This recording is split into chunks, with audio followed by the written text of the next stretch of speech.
Hi friends, నేను మీ డిచంద్రాని. ఈరోజు మరో ఇంట్రెస్టింగ్ టాపిక్తో మీ ముందుకు రావడం అయితే జరుగుతుంది. ఏంటంటే డైలీ ప్రతి ఒక్కరు కూడా ఎక్స్పీరియన్స్ చేస్తుంటారు ఈ ఇష్యూని. నైట్ పూట దోమలు ఎక్కువగా కూడా చెవు దగ్గర బజ్జన్న నాయిస్ అయితే చిరాకు తెప్పిస్తుంటాయి.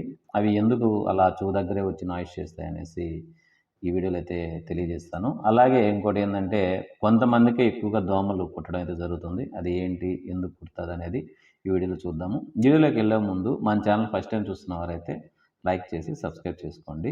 చెవు దగ్గర ఎక్కువగా నాయిస్ చేస్తాయనంటే యాక్చువల్గా మనం వదిలే కార్బన్ డయాక్సైడ్, అలానే వేడి ఎక్కువగా కూడా మన బాడీలో ముఖము చెవు దగ్గర ఎక్కువగా రిలీజ్ చేస్తాయి. అందుకని దోమలు ఎక్కువగా ఆకర్షించడం అయితే జరుగుతుంది. అలానే ఇంకో రీజన్ ఏంటంటే మనకు చెమట గ్రంథులు ఎక్కువగా కూడా చెవు దగ్గరే ఉంటాయి. అవి రిలీజ్ చేసే చెమట వాసన దోమలకి చాలా ఇష్టం కాబట్టి ఎక్కువగా కూడా చెవు దగ్గరికే వచ్చి నాయిస్ చేయడం అయితే జరుగుతుంది.